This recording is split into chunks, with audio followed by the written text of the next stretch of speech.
어느 당이든 정당이 나오는 이 중에 거의 없죠? 가끔인데요. 민주주의는 정당 정치인데 정당이 당원이 없어요.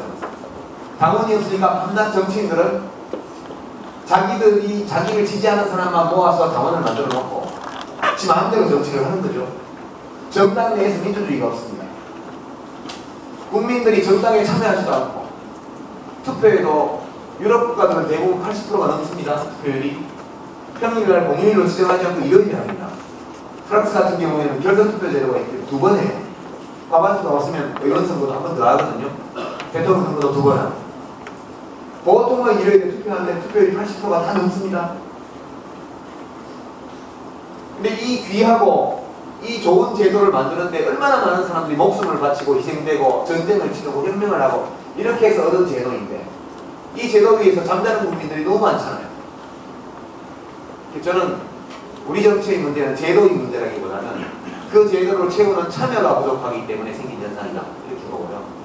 참여는 위대합니다. 이번에 서울시장 선거 경선을 보면 아무 조직도 없는 박원순 후보가 점심시간 지나고 지하철 타고 오고 유모차 끌고 오고 시간 늦을까봐 뛰어서 오는 젊은 유권자들의 참여 덕분에 후보가 됐잖아요. 그리고 서울시장이 됐잖아요. 이처럼 시민들 개개인의 관심과 참여가 정치를 바꿀 수 있는데 보면 언론에서 주로 하는 보수 언론이 하는 것이 정치 혐오감을 유발하는 기사, 보도 이런 것들을 통해서 바꿔봤자 그놈이 그놈이야. 왜 그놈이 그놈이야? 바꾸면 달라지지. 이명박과 노무현이 같아요? 전두환과 김대중이 같아요? 다르잖아요. 거기에 따라서 전부 다 자본주의 철폐투쟁은 안 한다. 이런 점에서는 같다. 이렇게 할 말은 없지만 그래도 다르잖아요. 우리 삶이 경제제도에 대한 생각 하나로는 달라지는 게 아니에요. 저는 우리 정치의 가장 근본 문제는 국민의 참여가 부족한 것이다. 그렇게 말씀드리고요. 어느 당에는 꼭 가입하세요. 한나라도 괜찮습니다. 진보 통합하게 되면 이정희, 유시민, 노무현, 신상문, 조승수 다 같이 하잖아요. 꼭 가입해 주시기 바랍니다. 학생당은 당비도 깎아줘요. 세 번째 우리 북한민주당의 학생 질문은요.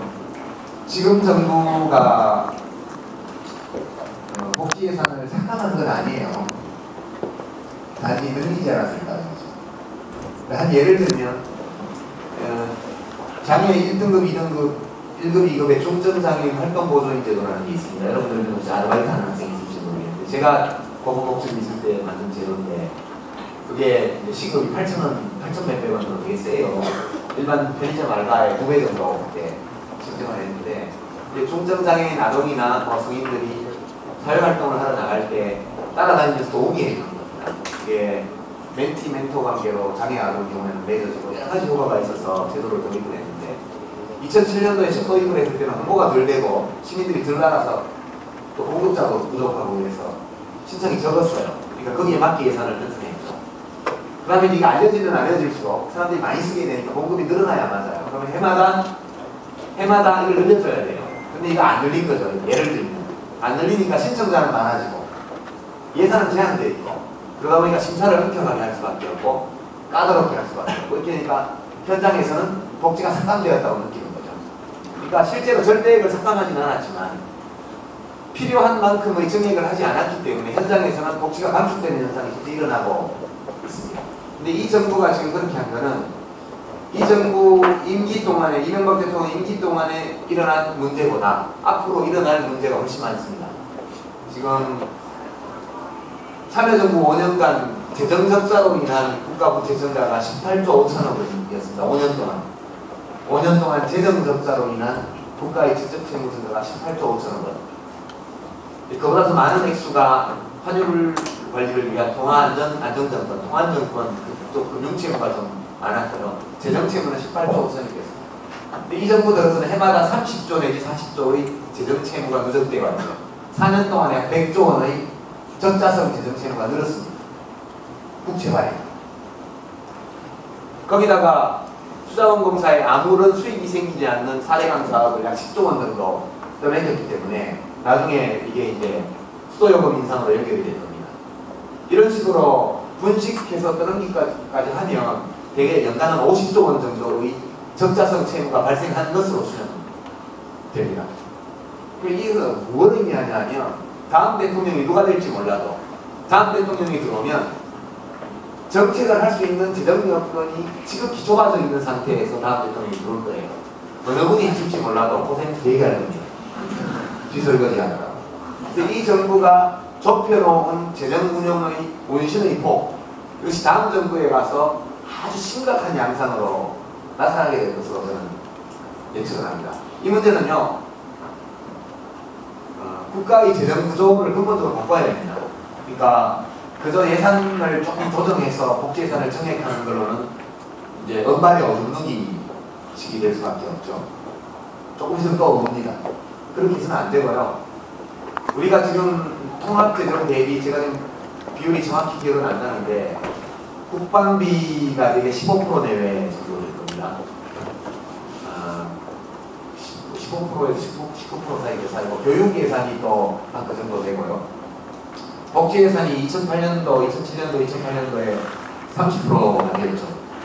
참여정부 초기 20%에서 정유비가 5년 동안 30% 늘었다가 지금 28%까지 줄었습니다. 경제 예산, 소위 기업에 지원해주는 것, 이런 거는 10% 이하로 낮출 계획을 그때 지난 년도에 가지고 있었는데 지금 다시 20% 정도 올라왔습니다. 결국 경제 예산이라고 한목이 잡힌 건 대부분 다 기업에 주는 돈이에요. 이 구조를 바꿨어요. 선진국은 대개 경제로 분류되는 예산이 10% 미만, 되게 5%는 6%. 이렇게 내려서 기업 지원하는 걸 줄여야 돼요. 국민들을 지원해요. 이렇게 해서 재정 구조를 근본적으로 바꾸는 사회적 합의가 필요하고 이런 것들이 다음 총선 대선을 통해서 이슈화되어서 그렇게 될 수 있기를 저는 기대합니다. 참고로 한 가지만 더 말씀드리면요. 예산에 나타나지 않는 기업에 대한 지원도 엄청 많습니다. 특히 전기요금 예를 들면요. 여러분 원전이 지금 문제죠. 원전을 왜 하냐 그러면 싸서 한다고 그러잖아요. 값이 싸니까. 그거는 의심스러운 동기입니다. 원전은 지금 현재 원전 비용 계산에는 환경 파괴 비용이 제대로 반영 안 돼 있고요. 그 다음에 다 쓰고 난 원전의 폐기 비용도 포함되어 있지 않고요. 최종 폐기장, 사용후 폐기연료의 최종 폐기장 건설과 그 운영에 들어가는 300년 동안 들어가야 되는 비용도 포함되어 있지 않은 원전 발전 단가입니다. 현재 우리 전체 전력량의 한 3분의 1 정도 아마 그걸 쓰고 있을 텐데 결코 화력 발전이나 다른 발전에 비해 싸지 않아요. 근데 우리 요금체계가 어떻게 되어 있냐면요. 가정용 전기요금은 상가가 높고요. 무진제를 적용합니다. 400kW 넘어가면 킬로와트당 액수가 뛰어요. 그 요금만 늘어나는 게 아니라 가정 소비를 억제하기 위해서 그런 거예요.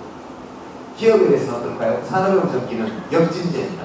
많이 쓰면 쓸수록 킬로와트당 단가가 낮아요. 그래서 삼성전자 한 군데에 그 전기요금으로 인해서 받는 보조금이 연간 4, 5천억 됩니다. 제 기업이.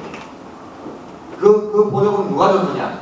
일반 서민들, 삼성전자의 제품을 사서 전기 코드에서 꽂아서 전기 쓰는 일반 민간 가게에서 높은 전력요금을 내므로써 그걸 한전이 그쪽으로 깎아준 거란 말이에요.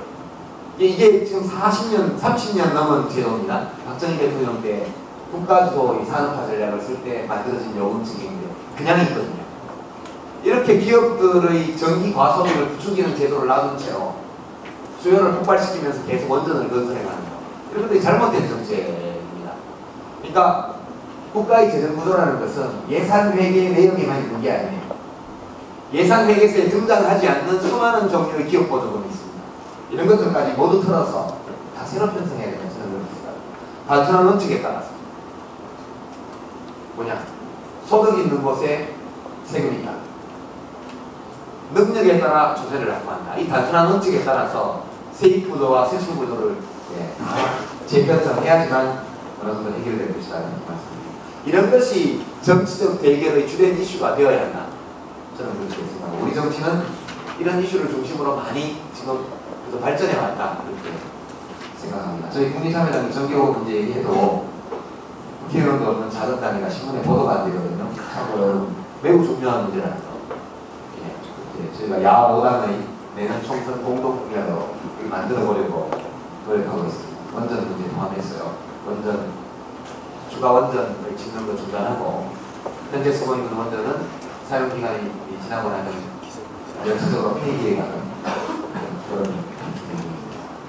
말씀드리고, 네 번째 마지막으로는 이거 어려운 문제예요. 이제 국가윤리라는 것은 영토적으로 제한이 있을 수밖에 없어요. 이것이 제한을 하는 것이 옳기 때문이 아니라 현실적으로 제한되는 거죠. 예를 들어서 미국의 이라크 침공에 대해서 모든 문명국가에서 이것이 반인도적이고 잘못된, 그러니까 정당성이 없는 전쟁이라는 것이 거의 공감대를 다 이루었습니다. 누가 막을 수 있죠? 아무도 못 막습니다. 국제사회라는 것은 모두가 두려워하는 공동의 권력이 없는 곳이에요. 일정 정도 강대국들에 의한 체크 앤 밸런스, 견제와 균형이 이루어지고는 있지만 근본적으로 국제사회라는 데는 거인부터 난장이까지 한꺼번에 경쟁하는 시스템입니다. 여기는 윤리도덕이 통하지 않아요. 겉으로 윤리도덕과 국제규범 이런 것들을 인용하지만 그 본질적인 명령으로 들어가면 전부 힘으로 유지되고 있는 질서입니다. 국제관계에는 우리가 어떤 문명인으로서 문명국가의 구성원으로서 도덕적 기준을 항상 존중하지만 그것은 외교적 건사인 경우가 대부분이고, 또 실제로 내려가면 이것은 거의 벌거벗은 이익투쟁의 성격을 가지고 있습니다. 그러니까 대한민국 대통령에게 국제적으로 통용되는 규범에 따라서 행위하기를 요구하는 것이 합리적이지는 않다는 거죠. 저는 그렇게 생각합니다. 이런 관점을 갖지 않는다면 달라이라마의 방안을 허용하지 않는 정법이 조서는 정말 비난받아 마땅한 행위거든요. 근데 제가 대통령이더라도 그 문제는 신중하게 생각할 수밖에 없습니다. 왜냐하면 대통령이 보편적 도덕규범을 충족시키려다가 우리 자기가 보살펴야 될 대한민국 국민과 기업에게 심각한 손실을 안겨준다면 그것은 도덕적으로 국가의 정의라는 관점에서 그것은 정당한 것인가라는 문제가 동시에 제기될 수 있습니다. 어느 것이 옳다는 것이 아니고요. 우리 대한민국이라는 이 공동체는 국민 모두의 이익 공유 단위로서 내부에서 때로 투쟁도 하지만 조정과 협력을 거쳐서 각자 이해관계를 조율할 수 있는 정부를 가지고 있는 공동체입니다. 그러나 국제사회라는 것은 공동의 정부가 존재하지 않고 있는 사회이고 NGO, 국제연합 그 어떤 것도 주권국가, 그러니까 이 합법적이고 정당한 폭력을 독점적으로 보유하고 행사하는 주체로서의 주권국가를 대체할 수 있는 기구는 현재까지는 없다. 영화 보시면 인디펜던스 데이 이런 거 보시죠. 또 월드워, 우주전쟁 이런 거 보시면 배우 누굽니까? 멋진 남자 배우 나와가지고 이렇게 하고 하는데 나중에 보면 막 미국 대통령이 전투기 몰고 에이리언 막 비행선으로 해서 핵 쏘고 하고 이래가지고 전 세계가 통일되잖아요. 그러니까 인류가 하나로 모일 때는 언제냐? 외계인이 쳐들어올 때. 우리들은 쉽게 뭉쳐요. 그죠? 대학 본교와 본교 사이에 갈등이 있을 때 본교는 본교 학생끼리, fun교는 fun교 학생끼리 뭉치더라고. 지금 보니까 어느 대학을 참가감하죠. 그런 것이 낡은 의식, 우리를 속박하는 한국 시리즈 야구를 하면 인천하고 탱구하고 짝달라하고 볼펜도 던지고 하잖아요. 축구 한일전을 하면 그렇게 SK팬과 삼성팬이 라이벌로 하다가 갑자기 모두 한 팀이 돼가지고 불만한 말을 하네요. 어디까지 갈까요? 이게 인간이 단결할 수 있는 것은 공동의 외부의 적이 나타날 때에만 뭉칩니다. 결국 지구인이 하나의 정부 아래 단결한다는 것은 단결하지 않고는 대적할 수 없는 외부의 문제가 발생했을 뿐이에요. 그리고 외계인이 쳐들어오는 건데, 예, 과학자들의 이야기에 따르면 불가능하게 외계인이 쳐들어오는 거예요. 이미 가장 가까운 행성이 태양에서 가장 가까운 항성 그런 게 무슨 몇 광년 떨어져 있다고 그러고요. 또 확률적으로 고등한 생물이 살 수 있을 거로 추정되는 어떤 행성, 지구와 같은 행성이 있을 확률이 좀 있긴 한데 그 행성에서 그 공간적 거리를 극복하고 여기까지 우주선을 보낼 수 있는 에일리언이라면 너무 높은 문명을